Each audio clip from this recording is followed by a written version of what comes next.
Donc là, on n'a pas avancé dans ça aussi. On va juste faire ce chapitre, Inch'Allah.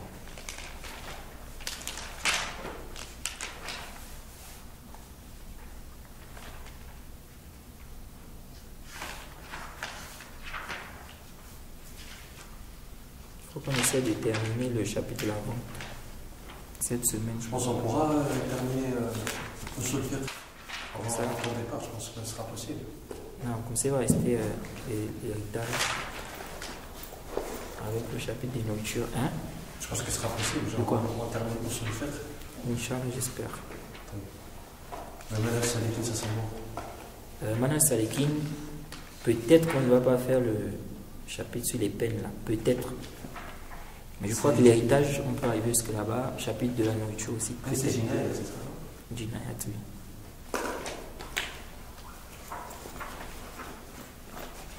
Qui lit? Ah, ça fait un peu. Et toi? C'est Ça là, tu as coupé le micro. C'est toi, tu cherches. Il y a une personne à ma gauche. On est arrivé où? C'est le Bab al-Rasm.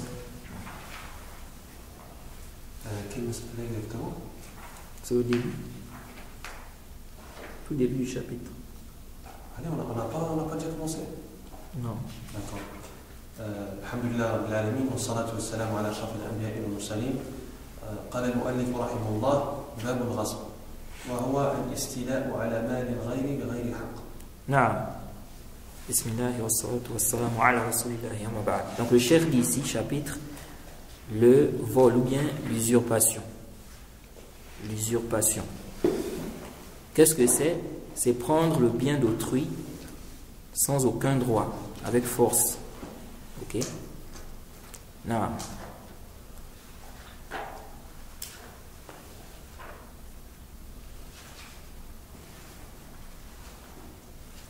Prendre le bien d'autrui, Prendre le bien d'autrui, n'est-ce pas, sans droit. Ok? Sans aucun droit, avec force.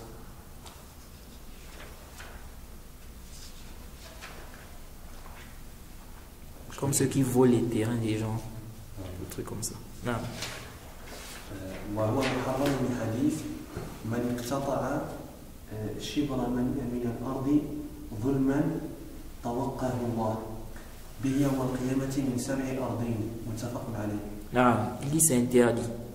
Ok? À cause du hadith du prophète, quiconque va donc prendre ou bien usurper un empan de terre, ok? Donc injustement, Allah lui fera porter donc cet empan de terre au cou. Bien ce tampon, Allah lui fera porter ce tampon-là au cou le jour de la résurrection et tout ce qui est en dessous. Donc, les 7 couches de terre. Non. Ça montre que ça fait partie des grands péchés, parmi les kaba'ir. C'est parmi les kaba'ir, usurper, et bien des gens. وعليه رده لصاحبه وهو غرم أضعافه ولو غرم أضعافه. Non. Donc il dit ici, il lui est obligatoire de rendre ça. Ok? Donc ce que tu as pris là, de l'autre, injustement, il t'est obligatoire de rendre ça. Il dit ici, même s'il doit dépenser plusieurs fois la somme, n'est-ce pas, de la chose qu'il a usurpée. Donc, tu as pris la chose d'autrui, maintenant, tu dois rendre ça. Ok? Peut-être tu t'es repenti, tu as vu que j'ai mal agi, maintenant tu veux rendre. Ou bien, on t'a attrapé, on a eu de rendre. Ok? Le cheikh dit, tu dois rendre même si tu dois dépenser plus que la somme de la chose là. Par exemple, tu as pris ça, tu as voyagé avec. Ok? Tu as volé et puis tu as voyagé. Maintenant on t'a attrapé. Et tu dois rendre la chose là. Mais pour rendre ça, tu dois faire quoi? Puisque celui à qui tu as volé ça, il n'est pas dans le même pays que toi. Donc tu dois envoyer ça. Pour envoyer ça, tu dois dépenser de l'argent. Et ce que tu vas dépenser là, c'est plus que la chose même. Le cheikh dit, tu dois faire ça. Ok? Pourquoi? Parce que tu dois rendre la chose. C'est obligatoire. Il n'y a pas très là-dessus. Hein? Il n'y a pas très là-dessus. Je ne connais pas une différence dans ça. tu dois rendre. Sauf si maintenant, celui à qui tu as volé là, il veut te pardonner. Il te dit par exemple, laisse.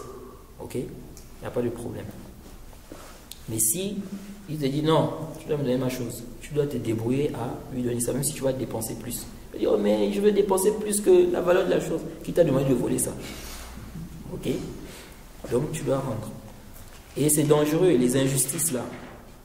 Il faut vraiment faire attention. Donc en fait, Mohammed sallallahu alayhi wa sallam, dans le Sahih, qu'est-ce qu'il a dit? Man kanat lahu mazlumatun li akhihi. Celui qui a, n'est-ce pas, commis une injustice envers son frère. Min irdihi aw shay'in. Dans son honneur, ou quoi que ce soit.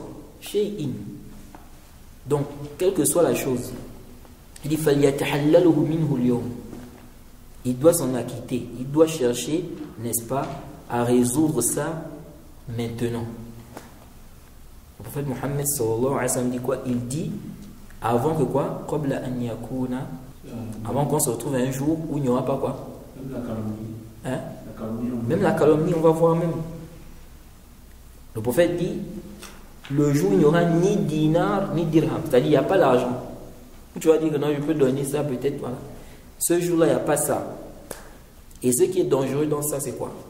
C'est que dans le hadith, le prophète dit in kana lahu amalun salih.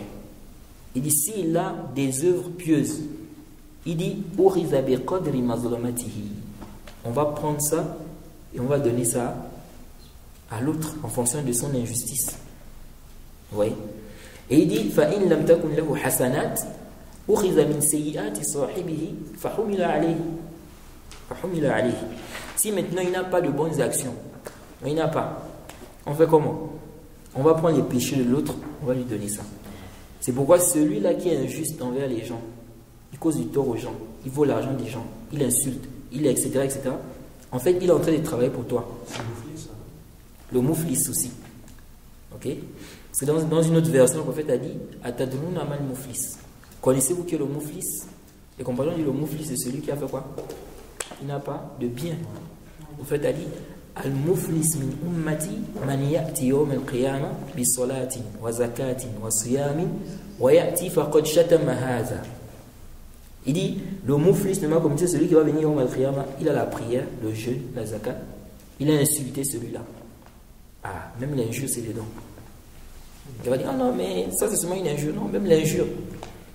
Tu insultes la personne comme ça, injustement, tu es dedans. Il a dit, frapper. Il a frappé celui-là. Donc frapper aussi, c'est dedans. Ça ne va pas passer comme ça. Même si des fois tu joues pas. C'est pourquoi les gens aujourd'hui, beaucoup de gens sont en train de blaguer. Ils font des injustices, ils sont là parce que bon, ils se disent que non, bon, comme il n'y a pas le châtiment sur place, khalas. Non, tu vas payer ça. Il dit il a frappé. Il a pris l'argent de celui-là. Il a fait couler le sang de celui-là. Donc, même faire couler le sang. Tu as fait couler le sang de la personne. Tu as pris, c'est bien. Tout ça là, ça rentre dans quoi? Dans cela. On va prendre de tes bonnes actions. Donc, les bonnes actions que tu as eu à faire là, on va te donner ça à ces gens-là. Et si tu n'as plus rien, on va prendre leur péché. On va te mettre ça, on va te donner ça. Donc ça c'est vraiment, je sais pas, je crois que c'est Ibn Hazm qui disait que quel est celui-là qui ne va pas désirer ça? Hein? Et c'est quelque chose en fait, c'est un grand, ça c'est une ni'ma. On te donne des bonnes, tu n'as pas travaillé ça, c'est gratuit. Vous voyez? Tu n'as pas travaillé ça, on te donne les bonnes actions là. Hein? On t'enlève de tes péchés, on te donne ça là-bas. Ça c'est vraiment, on va soulager. C'est pourquoi les gens qui font du tort aux autres là, quelqu'un va lui dire merci. Comment merci? Jade. C'est pourquoi la personne te connaît elle me dit où elle parle de toi. Yom al-Qiyamah, il n'y a pas une injustice qui va passer. Toutes les injustices, il te connaissait pas, il a fait comme ça, même si tu ne savais pas. Toute injustice, Yom al-Qiyamah. Moi, si j'ai des terres et que quelqu'un me vole mes terres, ouais. me vole mes terres. Mais par exemple, c'est quelqu'un de ma famille. Est-ce que c'est pire? Ça rajoute. Bon, je ne sais pas si on peut dire que c'est pire. Oh, c'est pourquoi il faut vraiment faire attention. Il faut vraiment faire attention. Les gens qui insultent les autres n'importe comment, Sur WhatsApp, il insulte, il s'en fout. L'autre qui, non, je vais te frapper. Il dit, non, il veut frapper. Tout ça là, mon frère, au moment tu vas pleurer. Ok? Ça, c'est la personne qui te pardonne. Parce que des fois, certaines personnes, ils taquinent. Tu vois, genre, ils taquinent en utilisant des paroles qui vont vexer celui. Non, c'est pas bien.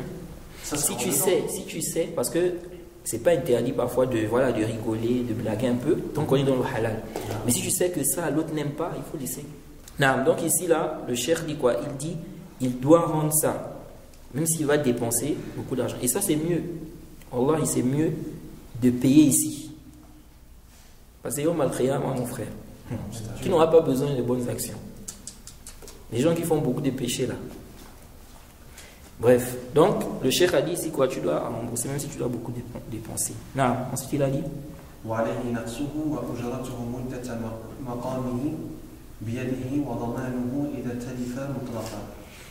il dit maintenant, il doit donner aussi la différence. Ok.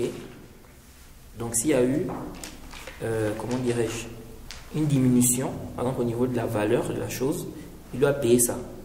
Il doit également donner le loyer de la chose pour la période passée en sa possession. Ça veut dire quoi? Le nox ici, là, par exemple, quelqu'un a volé la brebis, par exemple, il a pris ta brebis, elle était grosse, après on vient te rendre, elle a maigri. On va regarder maintenant le prix et puis on va enlever. Donc si par exemple c'était, on va dire la brebis là, c'était 500 rials. Maintenant quand on voit la brebis là mince comme ça là, on dit la valeur de ça maintenant c'est 200. Il va donner combien? 300. Donc il va donner la brebis avec 300. Okay. De même la maison. Quelqu'un, il a volé la maison, bien le terrain on va dire. Il a volé le terrain, n'est-ce pas? Le terrain avait une valeur de 2 millions. Maintenant avec le temps, ça a baissé, la valeur a baissé. Le terrain là vaut maintenant 1 million. Il va rendre le terrain avec quoi? 1 million. Ok? Avec 1 million. Le cheikh dit ici, il doit aussi payer le loyer de la chose pour la période passée en sa possession. Donc, tu as pris la chose tout le temps là. Ils disent ici quoi? Tu vas donner en fait, c'est comme si tu louais ça. C'est comme si tu louais ça. Donc, du fait que tu as privé son auteur, ou bien on va dire son propriétaire, du fait que tu as privé le propriétaire de sa chose, donc c'est comme si tu avais loué ça tout le temps que tu as pris ça. Donc, tu vas payer l'argent de la location. La maison, par exemple, tu as volé un terrain. Tu as fait 12 mois avec le terrain là. Ok? Tu vas payer ça. Ah. Ensuite, il a dit, et il est garant aussi, si quoi? Si le bien là est détruit. Bien sûr, si la chose là est détruite. Ok? Donc, tu as pris, tu as volé, tu as usurpé le bien. Maintenant, ça s'est gaspillé. Ok? Il est mutlaqan. Ça veut dire que même si ce n'est pas toi qui es le sabab. Ok? Ce n'est pas toi qui étais la cause. Tu as volé la voiture d'autrui. On est venu voler ça chez toi. Tu es garant. Tu dois rembourser ça. Tu vas dire non, mais c'est pas moi, on a volé. Ok? Non. Non. Maintenant, il dit ici les bénéfices qui découlent de cette chose-là, la chose que tu as volée là, c'est pour son propriétaire, c'est pas pour toi. Ce n'est pas pour toi. Donc quelqu'un par exemple qui a volé, on va dire, une voiture, il fait le taxi avec ça. On l'a attrapé, il doit rendre quoi? Le taxi et les bénéfices qu'il a eu avec ça. Ok? Et les bénéfices qu'il a eu avec ça. Bon, ça, il y a un khilaf entre les savants par rapport à ça.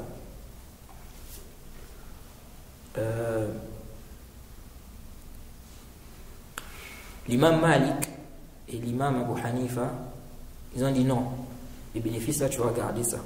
Parce que al-kharaju bid-daman. Le prophète a dit que les bénéfices, la personne tire profit des bénéfices si elle est garante. Donc comme il était garant, donc les dommages c'était sur lui quand il avait la chose, par conséquent c'est pour lui les bénéfices là. Si la chose avait un problème, c'est lui qui devait être quoi? Garant de cela. Donc il prend les bénéfices là. Mais les autres savants ont répondu à cela en disant que non, ça, ce hadith-là concerne ce qui est halal. Ok? C'est halal. Par exemple, tu as acheté, on va dire, une voiture.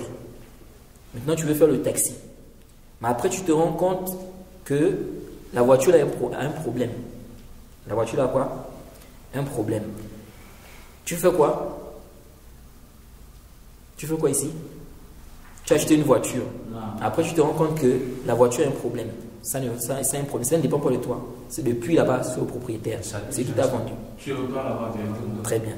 Tu repars chez le propriétaire. Ok? Tu peux rendre ça. Puisque ici, c'est un défaut. Bon, maintenant, quand tu rends ça, tout l'argent que tu as eu avec ça, là, tu donnes ça au propriétaire. Parce qu'il peut te dire, ok, je récupère la voiture, il y a un défaut, mais tu as quand même bénéficié de ça. Tu as tiré profit, tu as gagné l'argent. S'il y a la garantie dessus, Garantie de quoi? garantie 1 an, 6 mois. Oui, ça c'est une autre question. Ok? La question de la garantie, c'est une autre question. Garantie, ça veut dire que maintenant, ici, tu vas venir, il peut te changer ça. Effectivement. Okay? Mais là, je parle de quelqu'un, il ne veut plus parce qu'il voulait acheter ça. Après, il se rend compte qu'il y a un problème. Maintenant, il arrive là-bas, il dit il y a un défaut, moi je ne peux pas prendre ça comme ça. Il n'a pas encore donné l'argent. Non, il a déjà donné l'argent. Il a donné l'argent, il a pris la marchandise. Parce que on avait vu que quand tu as déjà fait le contrat et que vous êtes séparés, c'est fini. Tu ne peux plus changer. Mais ça, on avait dit quoi? On avait dit que sauf si le vendeur il veut. C'est-à-dire, toi maintenant tu as acheté la chose, ensuite tu regrettes. Tu peux aller voir le vendeur, vous arranger, s'il accepte c'est bon, mais il n'est pas obligé. Mais si la chose a un défaut, il est obligé. Je ne sais pas moi, peut-être le moteur, voilà, le moteur est gaspillé. Tu peux me dire non, ici le prophète a dit malam yatafarraqa. Tant que vous n'êtes pas séparés, vous ne savez séparer, c'est bon. Non, parce que moi j'achète la marchandise, j'achète ça, il faut que ça ait un bon moteur, le moteur soit bien. Donc si le moteur a un problème, je ne peux pas acheter ça, je ne peux pas prendre, tu me rends mon argent, tu prends ta voiture. Bon, maintenant, tout le temps que, si maintenant toi tu as utilisé la voiture, là, si on suppose, tu as utilisé la voiture pendant un temps, tu as eu des bénéfices, tout l'argent que tu as eu là, est-ce que tu vas lui rendre ça? Non, tu ne rends pas. Tu ne rends pas. Comme ça? Oui. Parce que vous avez dit al-kharaj bil-daman. Celui qui est garant, il prend les bénéfices de la chose en question. Ok? Donc, comme moi je suis garant, cette voiture-là, quand je l'ai prise, s'il y avait un problème, c'est pas toi qui devais quoi? Qui devait être responsable de ça. Ok? Je suis garant. Donc, par conséquent, j'ai le droit, je prends les bénéfices là. Toi, tu n'as rien dedans. Donc, je me dis, mais comment? Tu me rends la voiture, mais tout le temps, là, tu as profité aussi de la voiture. Tu as profité de ça. On dit non, ici, il n'y a pas de problème. Il y a juice. Ok? C'est mon haq. Le prophète a déjà parlé. Donc, ils ont pris ça comme dalil, les malikites, les hanafiyas, ils ont dit, le prophète a dit ça, donc lui, c'est vrai qu'il a volé le terrain ou bien la chose, mais comme ici, là, il est garant sur cette chose-là, donc s'il y a des bénéfices, lui, il rend seulement la chose, mais les bénéfices, il prend. Ok? Et les autres ont répondu, ils ont dit non. Ils ont dit le hadith que vous citez là, c'est pour des choses qui sont halal. Ok? Celui-là, c'est un zalim. Il n'a pas de haq. Ok? Ils ont dit, on ne doit pas faire le kriyas là, on ne doit pas faire l'analogie. C'est un injuste, il a pris le bien de l'autre injustement. On ne doit pas dire non, même s'il a pris ça injustement, donc ici là, il doit quand même. Voilà, il remet tout. Et ça lui apprendra à faire ça. Ok? Donc même s'il a souffert là, oui, parce qu'il va dire, oui, j'ai quand même travaillé, tout ça. Oui, qui t'a demandé de voler? Les vrais, ils ne savent pas, c'est ce que moi je vis. Hein. Ils sont pas décédés et ils ont récupéré tous les biens. Tu vois, nous on n'a rien, même la maison. Ils ont fait quoi? Ils ont récupéré tous les biens. De quoi? De mon papa. Ah. Lui, il a laissé les maisons, les terrains. Ils ont volé. L'État. Non, pas l'État. Sa deuxième épouse. Ah, ils ont pris de force. Oui, ils ont récupéré tous les biens. Ah, mais maintenant, ils sont en train de faire les papiers et moi, j'ai refusé de donner mon acte. Donc voilà ce qui fait maintenant. Ça bloque. Si. C'est un genre de frère. Je trouve qu'il y a des coups ici qui font trop de prix à ma vie. Ça dit quand je sais pas. Là, tu vas revenir pendant l'état. Non, le cheikh dit, après il dit. وإن كانت أرضا فغرس أو بنى فيها فلربه قلبه. نعم. لحديث ليس لعرق ظالم حق. رواه أبو داود. Donc il dit ici, si maintenant c'est une terre qu'il a usurpée, ok, et il a planté sur cette terre-là, ou bien il a construit, comme les gens qui volent les terrains, et puis construisent des immeubles, tout ça là, ok. Le cheikh dit ici, le propriétaire a le droit de lui demander d'enlever ça. Ok? Tu enlèves ça. Tu me rends mon terrain. Là, si l'immeuble là, j'ai dépensé des milliards, c'est pas mon problème. Qui t'a demandé de voler ça? Si, il y a khilaf. Qui t'a demandé de voler ça? C'est pourquoi il dit, donc le propriétaire peut lui demander quoi? De retirer, il peut enlever cela. Il dit, à cause du hadith, le prophète a dit quoi? La sueur de l'injuste n'a aucun droit. Ok? Aucune mise en valeur, n'est-ce pas, pour la sueur injuste. Il ne peut pas avoir un titre de propriété ici, là. Tu as été injuste, tu n'as pas de droit ici. Et ça, en fait, il a cité juste une partie du hadith, sinon, il y a un hadith qui est venu dans Abu Daoud, le Cheikh Al-Albani a rendu ça Hassan, numéro 3074. Un homme a pris le terrain d'une autre personne au temps du prophète. Et il a mis quoi? Il a planté les dattes. Ok? Ensuite, ils se sont donc chamaillés, ils se sont discutés. Ils sont venus voir le prophète Mohammed sallallahu alayhi wa sallam. Le prophète a demandé à celui qui a pris le terrain de l'autre d'enlever quoi? De retirer ses arbres. Ok? Donc ils ont dit ça montre qu'il a le droit, c'est son haq. Ok? C'est son haq. Certains ont dit non. Il doit faire quoi? Les Hanafiya, ils ont dit non, on doit te donner seulement le prix. Ok? On va te donner quoi? Mais tu donnes le prix. Tu vends ton terrain au prix que tu veux. Tu peux vendre ton terrain au prix que tu veux. Qui, le propriétaire? Oui, le propriétaire. Oui, il peut vendre au prix qu'il veut, c'est son terrain, non? Mais là, on est en train de parler de quelqu'un, il a volé et puis il a construit dessus, par exemple. Ou bien il a planté, il a fait des plantations. Comme chez nous, parfois, les gens volent des terrains, font des plantations, plantations de maïs, plantations de ceci. C'est lui pour les construire. Voilà. Ok. Donc ici, là, en réalité, tu as le droit de lui demander de retirer ça. Donc tu retires, moi, c'est pas mon problème. Tu as dépensé des milliards, tu ne devais pas voler. Qui t'a demandé de voler? Non. ومن انطلقت إليه العين من الغاصب وهو ومن انطلقت إليه العين من الغاصب وهو عالم فحكمه حكم الغاصب. Il dit maintenant si le bien, ok, ou bien la propriété, n'est-ce pas, a été transférée, n'est-ce pas, à quelqu'un d'autre, qui sait que ça a été usurpé, que ça a été volé. Donc quelqu'un maintenant, il a volé le terrain. Tu es au courant que le terrain est volé. Maintenant, il te vend ça. Tu achètes. Tu as le même hukm que celui qui a volé. Ok? Et il y a les savants qui ont même dit que en cas de problème, c'est toi qui endosses ça. Toi qui achètes. Oui, pas celui qui t'a vendu. Mais celui qui t'a vendu, le gouverneur peut le punir parce qu'il a mal agi. Mais toi, comme tu as accepté de prendre ça qui est volé, tu savais que c'est volé, ici là, c'est toi maintenant qui as la responsabilité là. C'est plus le voleur. C'est plus le voleur. Mais le voleur peut être puni par le gouverneur parce qu'il a aussi mal agi. Okay. Ça c'est si tu sais. Il a volé. Okay. Tu sais que ça a été volé. Mais si tu ne sais pas, khalas. Ok. Ici là, tu vas revenir. Si tu ne sais pas, tu vas revenir chez celui qui t'a vendu, celui qui va te dédommager, te rembourser. Donc c'est le contraire.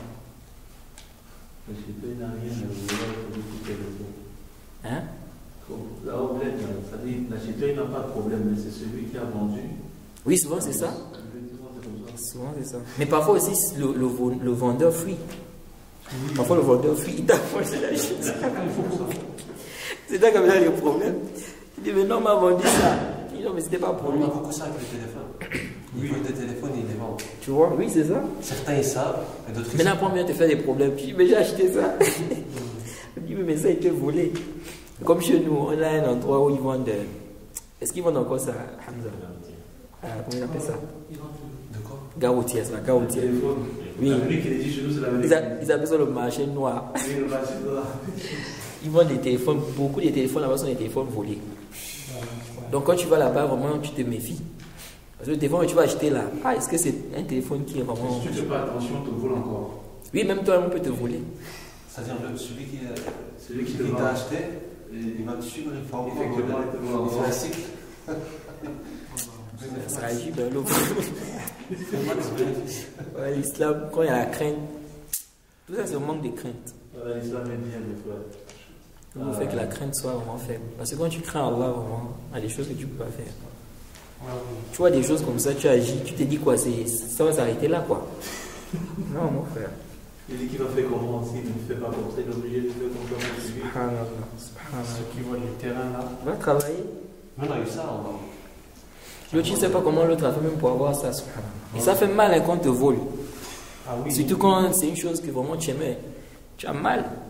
Quand tu as un grand terrain, tu peux voir. Imaginons si tu les téléphones là. Ton téléphone, tu as tout dedans, par exemple, les données, les machines, on te vole ça. C'est comme les portefeuilles là. Tu mets tout dans le portefeuille, tu mets les cartes, tu mets les machines, tout. Quand on vole ça. La vérité, que si on te vole, il y a une seule personne qui peut te remettre ton téléphone. C'est un très grand bandit là-bas. Quand tu parles, tu dis, bon, on m'a volé mon téléphone et pareil. Il appelle, on t'a volé ça à quelle heure et à quel endroit. Il peut te retrouver ça? Comment ça?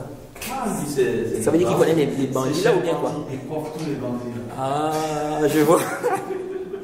C'est une police ou ça? La police ou ça? C'est cher, les bandits. C'est la police encore de lui. Donc lui-même il est bandit aussi. C'est le bandit.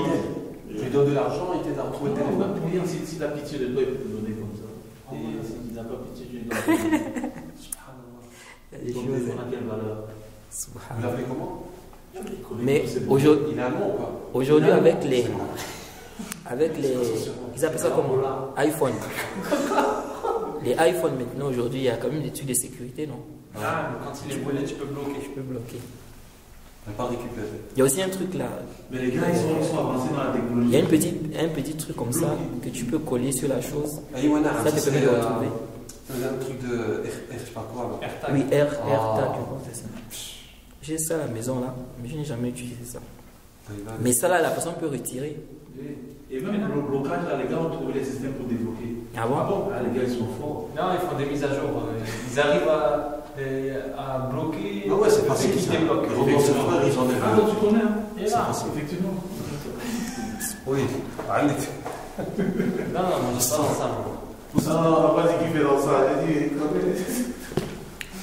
On le préserve. C'est bon. Ouais, c'est vraiment ça. j'aimerais vraiment le dire aussi, hein, parce que ça. On va le cadavre.